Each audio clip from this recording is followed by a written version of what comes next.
everyone, and welcome once again to the Rebellious and Truant Comic Book Vault. I am Captain Logan, and today I'm playing catch-up. I haven't done rapid-fire comic reviews in 3 weeks now. We've already gotten new books out this week. I've not been to the comic store yet to pick my stuff up.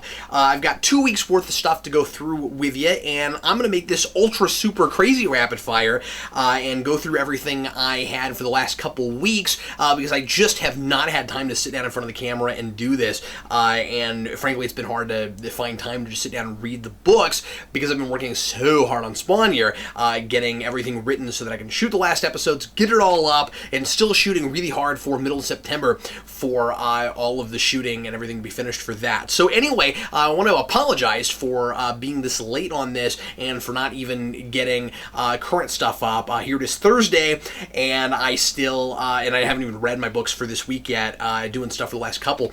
I didn't have a ton of books for each of the last weeks, which is why I'm going ahead and reviewing the stuff from the week before. I seem lately to be able to only have time to do like one of these every couple weeks.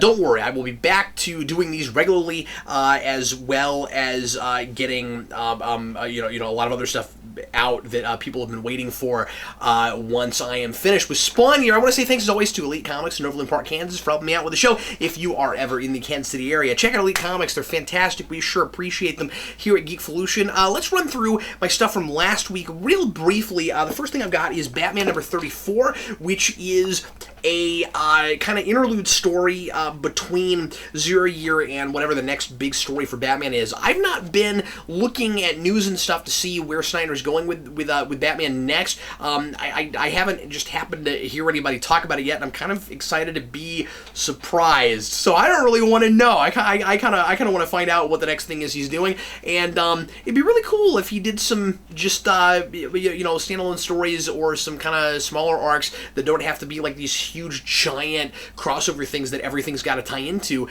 for a while. It'd be fun if they'd let Snyder just tell some stories and go off and do his own thing. But I mean, he's doing his own thing, but you know what I mean, where everything doesn't have to be a huge giant event.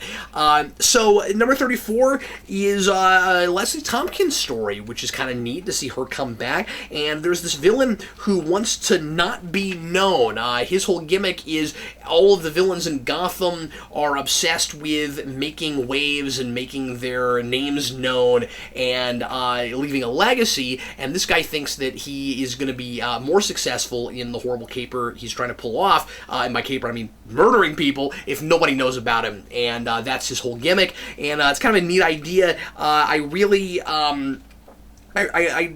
enjoy the gritty stuff in this. I think it makes a lot of sense with the story that's being told here. It doesn't feel super Snyder. Snyder does like really horror Batman. This is kind of that, but it's I don't know. It's kind of more of a standard sort of familiar Batman story that I'm used to seeing from Snyder, and I kind of enjoyed that. It was almost kind of different and new for him.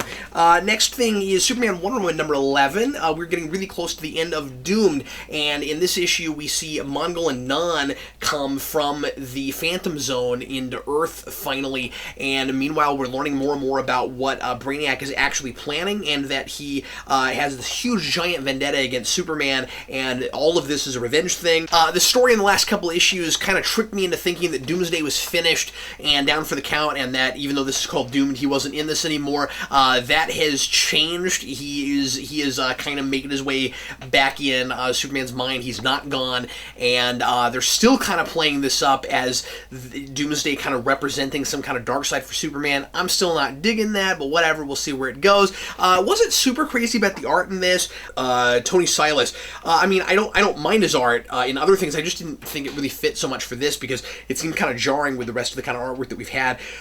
Mostly this is just a whole bunch of action stuff like we've had. It's kind of the whole the DC universe, mostly Justice League people against Brainiac and stuff. So if you like huge giant action stuff and a huge kind of slugfest, this is the series for you. Like I said, we're really close to the end of it. There's one more part of Doomed that I'll review here in a little bit from this week. Meanwhile, we go on to Batman Eternal number 19. I'm not going to say a lot about this. For somehow I missed Batman Eternal number 20. I don't know if my store was missing it or if I just looked past it and for some reason forgot to grab it.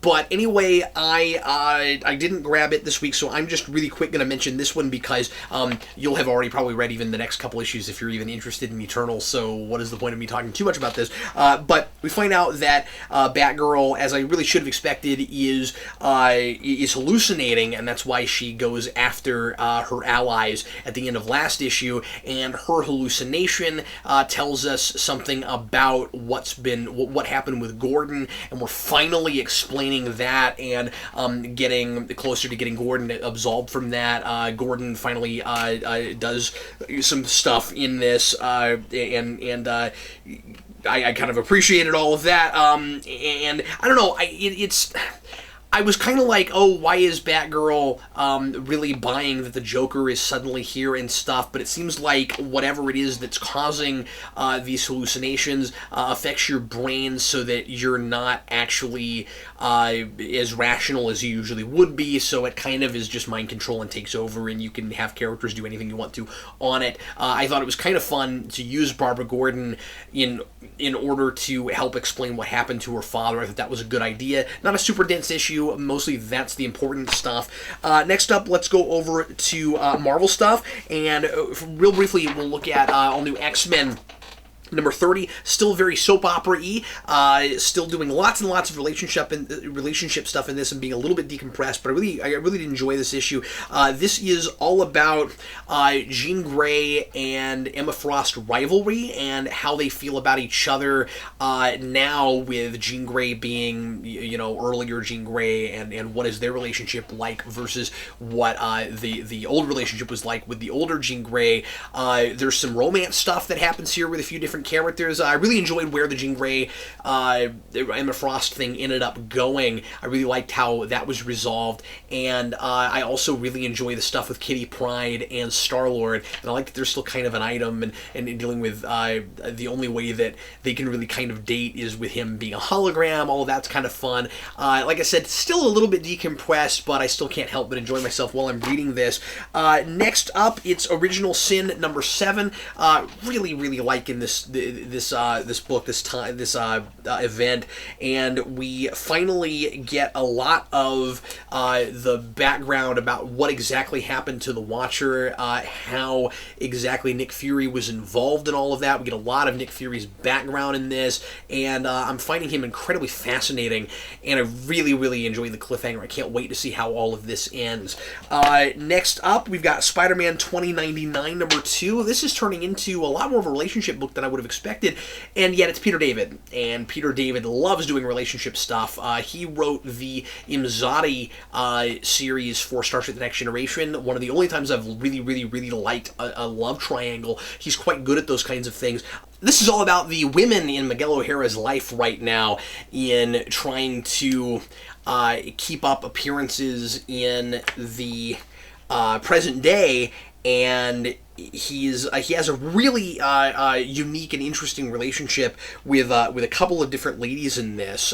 First, it's dealing with him trying to make his landlord feel better about some awful things going on in her personal life, and her not wanting anything of it, and trying to tell him to get out of her personal life. And then there is this other girl that Miguel is dealing with, who has figured out his secret identity, and there's this really neat moment where he thinks about just throwing her out of a window, and you're like, whoa.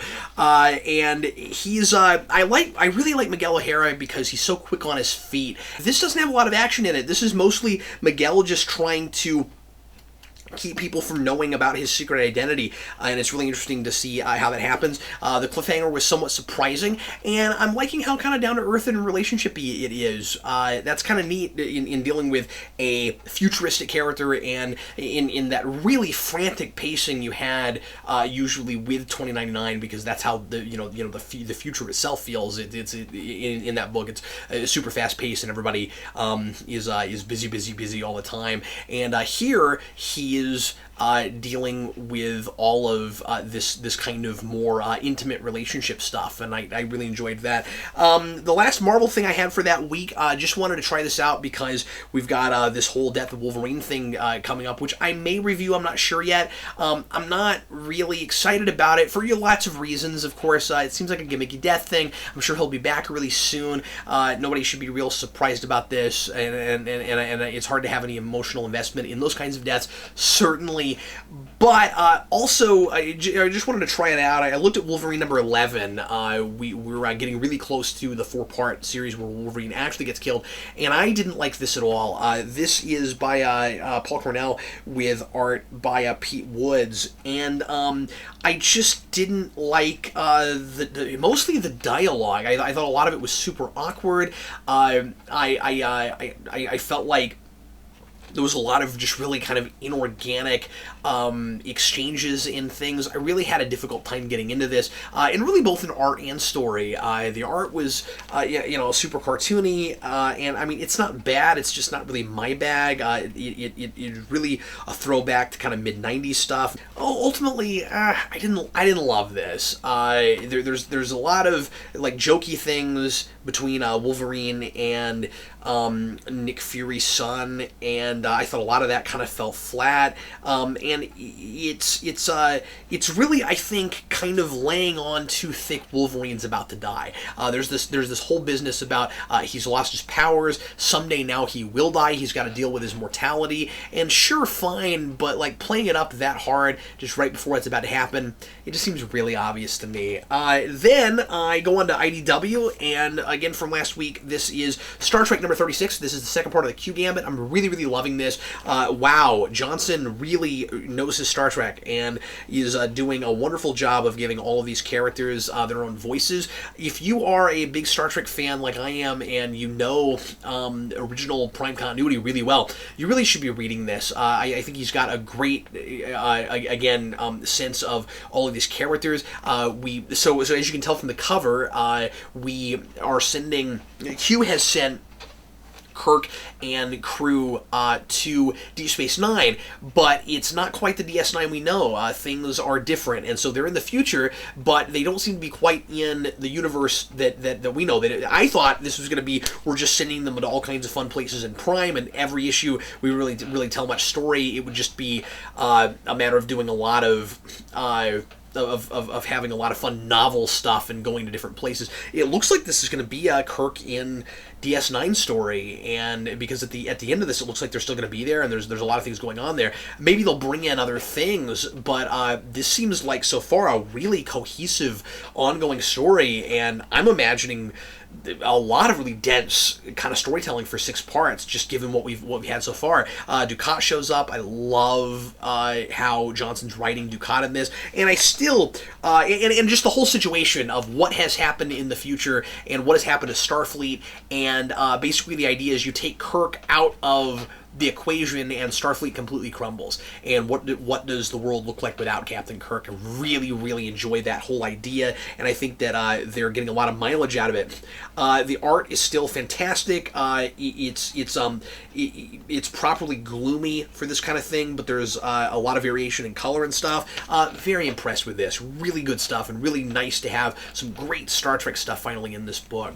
Next from IDW, we've got Ninja Turtles number 37. I was really anticipating this issue because the big cliffhanger at the end of the previous issue was Krang and Shredder finally shake hands, and it looks like we're going to have, or it looked like, at least there, that we were finally going to have kind of an alliance between them. This was incredibly unexpected where things go in this. The Ninja Turtles do not appear in this issue. This is all about Krang and Shredder, and they're kind of tete-a-tete. I love the games they're playing with each other. They seem to each be thinking they're playing an entirely different game. I don't think Shredder at first has any sense at all what Krang is really up to and just how powerful he is. He's completely out of his league and he has no idea.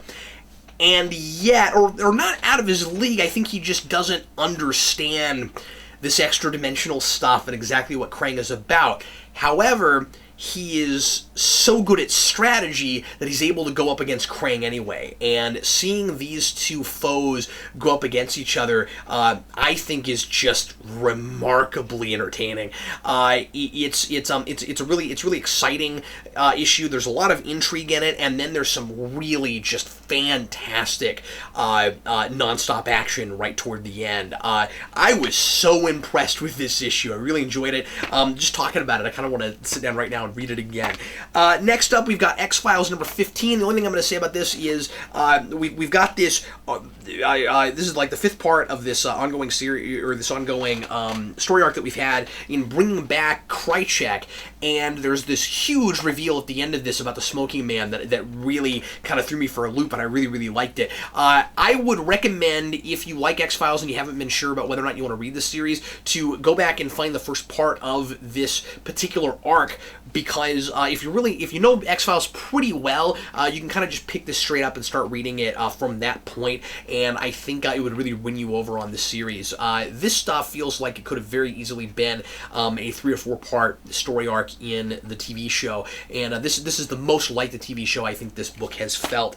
Now we're going to go on to this week's book, and the first thing, this is the big reason I wanted to make sure and do a show this week, because people have been asking me about this book. It's Grant Morrison's Multiversity number 1. This is a somewhat thicker $5 issue that is starting a new miniseries from Grant Morrison that is exploring the different universes in the DC universe. We go to a lot of different Earths in this. We go to Earth 8, we go to Earth 23, we look at President Superman from there, Captain Carrot is in this. There's a lot of really odd and strange, eclectic kind of characters, and a lot of people that you won't be familiar with, or you might not have heard of for a while, or might be people that you've just kind of, offhandedly heard of before, but you had no idea who they were. And then I think there's some kind of brand new characters in this, although I haven't done a lot of research to see how much of this is made up and how much of it isn't. There's some things I recognize and some things I didn't. This is one of the most meta things I've ever read. This is like Deadpool kills the Marvel Universe on steroids and not quite that violent. What we have here is a comic book about comic books that postulates the notion that every fiction is somebody else's reality, and that all of these different universes are actually fictionalized comic books in every other reality, including ours. And that's right, Grant Morrison actually makes our Earth one of the DC Earths, kind of.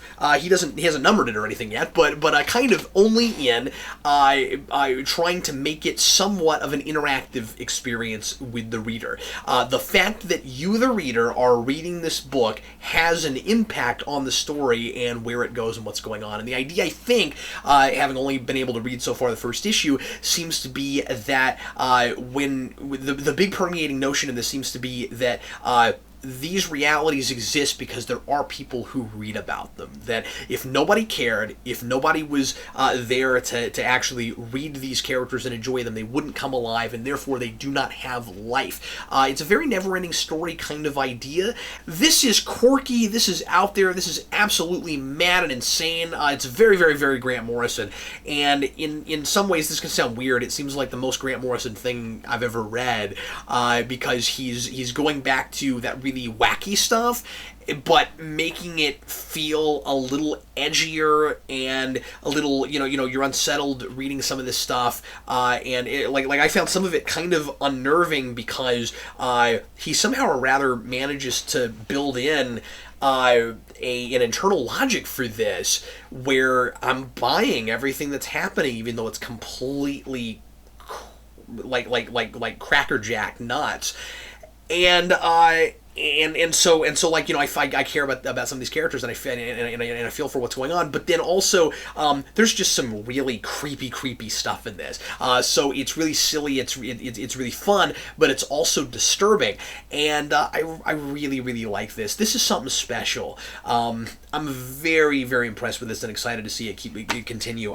Is it like confusing and not everybody's bag? Yeah, absolutely. And so there were some pages where I was like, I don't know if I want to have to keep up with all of it. I'm looking at this image behind me and going, do I really want to keep up with all these different worlds and things? I mean, I'm looking at this and going, this should be like the game, like a game board for some kind of board game or card game or something. But I felt very involved, and I think that whole element of the fact that I'm reading it is part of why things are happening, and that like made me feel kind of involved, and just what's done with the medium in this is really impressive, and I don't know, I got kind of giddy reading it. Next up, I want to mention Sensational Comics featuring Wonder Woman. This is first issue. I've not looked into this, so I don't know. I'm assuming this is probably like an ongoing thing where you get like one shots where it's like Sensation Comics. I say Sensation Comics featuring different characters. That's probably what this is. But anyway, so this is Gail Simone, and with some really cool, bright colored, very traditional comic book artwork by Ethan Van Siever. I really liked what he did with this. This is not 52. This is old school Batman. This is like 90s mostly looking Batman stuff with Wonder Woman in it. The idea is Wonder Woman comes to Gotham, and like I said, it's very traditional. It's the like classic villain designs that you're used to, and it's basically Batman's not around. The villains have completely taken over Gotham, and Wonder Woman is called in by Oracle. Yeah, we still got Oracle. That was fun to see.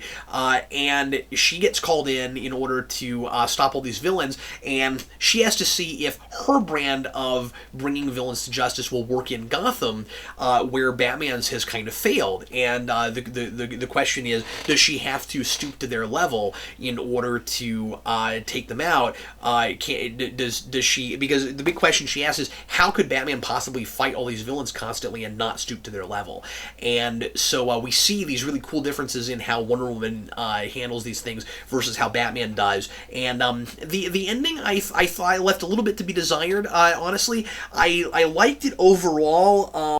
But at the end, there's a thing that she does that I wasn't real sure how it's all that different from what Batman would do. Maybe that was the point, but it did kind of seem like she managed to solve this with her own way of doing things, and there's one big thing she does that is very Wonder Woman, and another thing she does that I'm like, I don't know that that's all that different.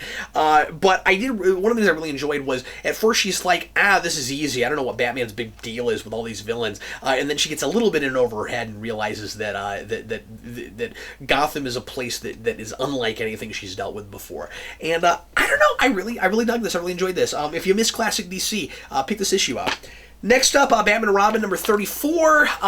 Still not loving this whole business about Batman wanting to go resurrect Damian Wayne and everybody kind of being just okay with it. I will say the beginning of this is kind of important for Batman fans in reading current stuff, especially Snyder stuff, because we kind of finally get over Death of the Family at the beginning of this, where the whole Bat family has finally decided to work with Batman again, and that's all kind of blown over, sort of, because Batman has finally come out and said, I promise that I will always tell you the truth and never keep anything from you. And of course, the Bat family doesn't immediately believe him, especially with things that he's done lately, like it's mentioned dissecting Frankenstein, and again, it kind of drives me crazy because there's the whole thing where this Batman doesn't feel like the Snyder Batman, doesn't feel like the Dark Knight Batman, doesn't feel like the Detective Batman.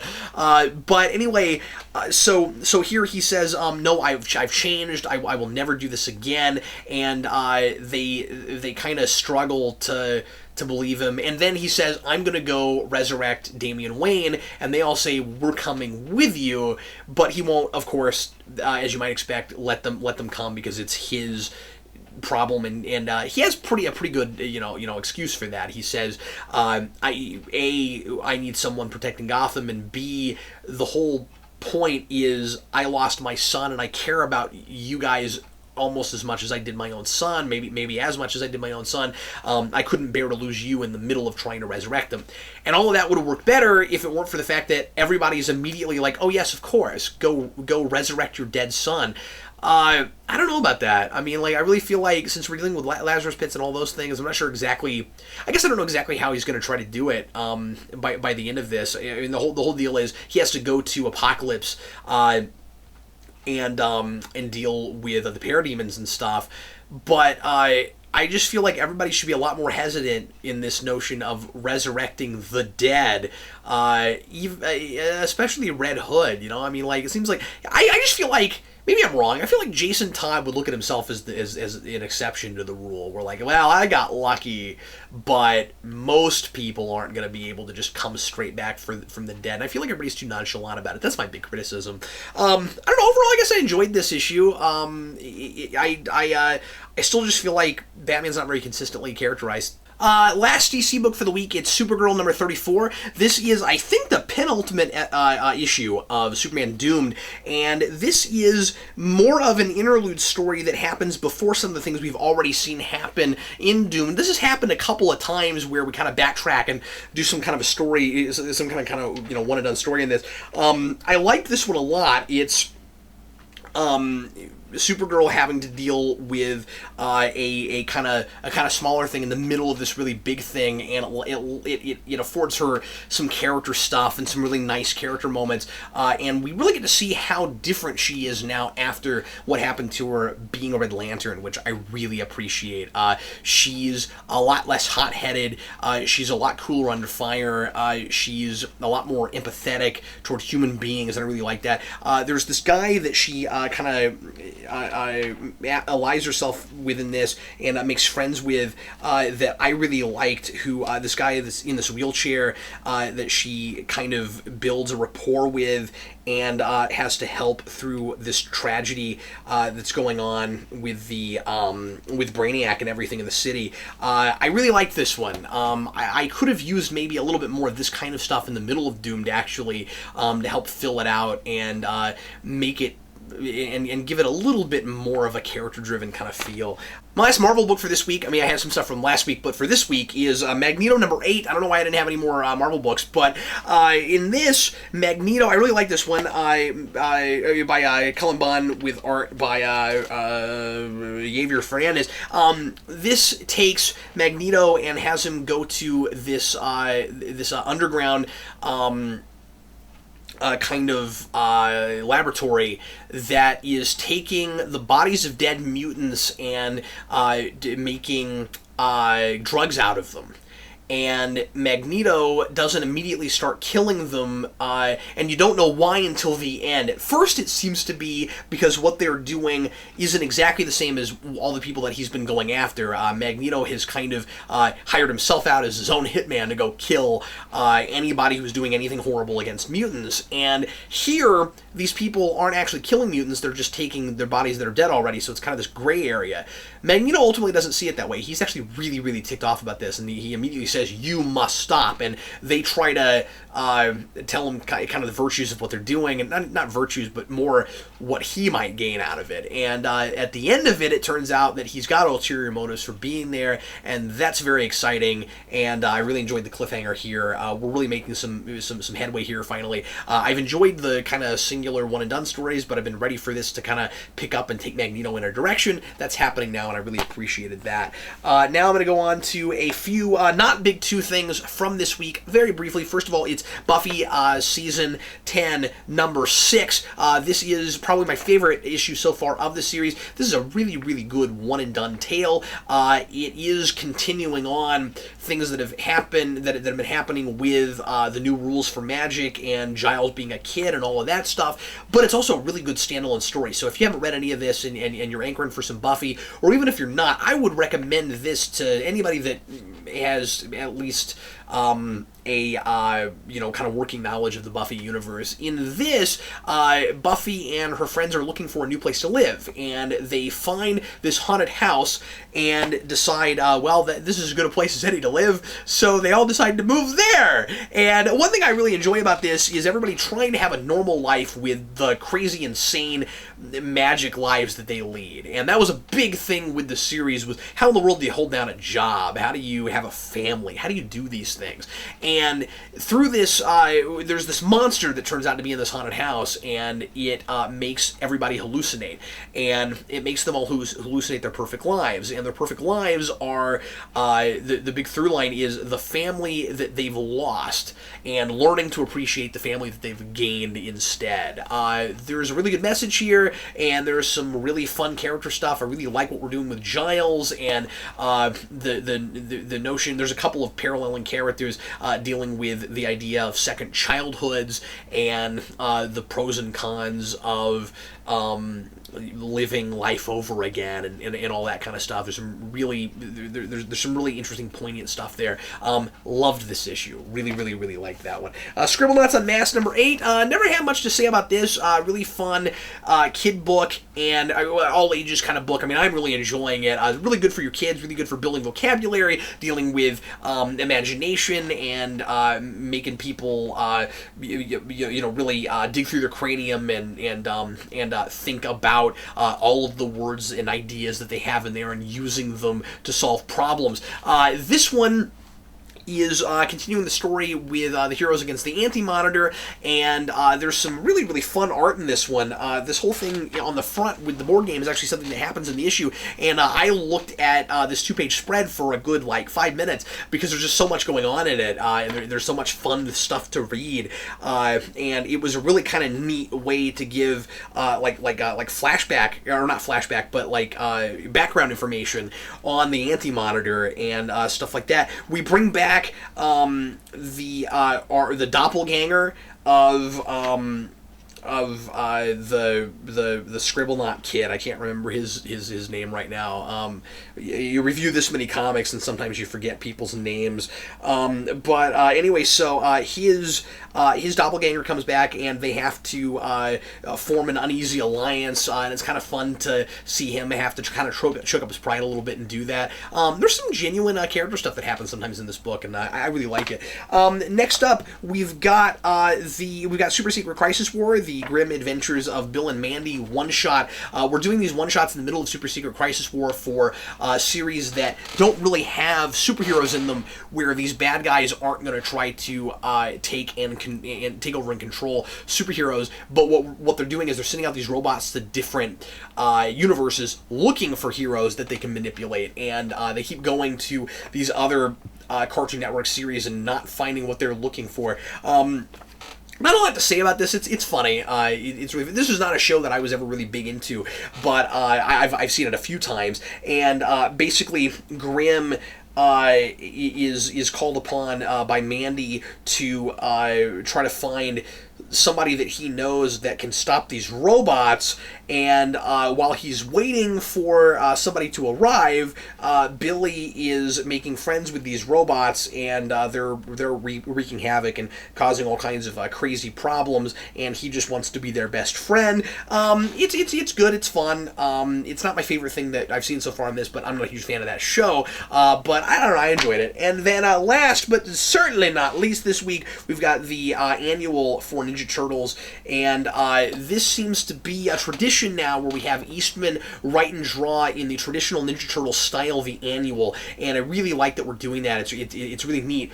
But what's weird about it is that every time he does one of these, it's in the same universe, and it fits with everything canonically, but the way he writes is so different from the way Tom Waltz writes. And Tom Waltz is involved in this, but it clearly is Eastman's tone, Eastman's Ninja Turtles world in kind of encroaching upon this. And what we have here is the time travel lady from the Turtles in Time thing, and we finally see sort of their first meeting. It's mentioned at the beginning of Turtles in Time, oh, you haven't seen this lady before, she shows up in the annual. Well, there's a really good reason we've never seen her before. This wasn't like they they did this wrong in their publication and they weren't organized. They're actually incredibly organized. The whole idea is she's incredibly scatterbrained and kind of out there, and she is so used to going through the time stream that she doesn't even think about when she's met people and whether they remember her or not. And so she goes back to take the Turtles into the future to try to stop this horrible underground, brutal fighting ring that's going on, and she really understates it and makes it sound a lot less of a problem and a big deal than it is, and she also thinks that the Turtles should remember her, but they don't. This is really funny, and I really enjoyed all of the silly wordplay in this, and all of the in all of the like, I don't know, there's a lot of puns, but there's a lot of kind of Hitchhiker's Guide to the Galaxy type weird ironies and things in this. I really enjoyed that, and it's really over the top. This is our, as far as I know, first introduction to the Triceratons, or at least it's the Turtles' first introduction to them in this universe, and it's quite good. It's thick. It's an $8 book. Well worth your money though, because it takes a really long time to read. There's a lot of words in this, and it's a fun standalone adventure. I really liked that. Well, that's it for me this week. I'm not going to do the extra books because I had between 2 weeks quite a few things, even though each week individually it wasn't huge. I guess I'll go ahead and pick though a favorite book for everything I've done today. So even for just between the 2 weeks, I'm going to pick my favorite issue for this week, and yeah, I'm going with Multiversity. I know this seems to be everybody's big pick this week, but wow, this is unlike anything I've read in a while, and yet it's like stuff alike. I don't know, just the I'm a big sucker for like perspective stuff. You get a book where on the cover everybody is looking at you like you're important and involved in this book, and that kind of point of view thing is a big deal all the way through this, and it really feels like it's coming right out and grabbing you and dragging it in. This is the closest to an interactive comic book that you can get without it being a choose your own adventure kind of gimmicky kind of thing like that, and it really makes you kind of think about the nature of fiction and stories and just reality and the way we perceive what's real and what matters to us. And then for cover of the week, I might have chosen that actually because of the point I just made. I don't know. I gotta look for a second here. You know what? No, it's gotta be Turtles. I guess I'm picking two things from two different weeks. Turtles number 37. We got the Technodrome on the cover. I'm so excited to see what finally happens with the Technodrome, and just getting to see Shredder and Krang finally maybe getting together in this. Like I said, it didn't go where I thought it would, but then I think I like what they did more than I thought what they were going to do.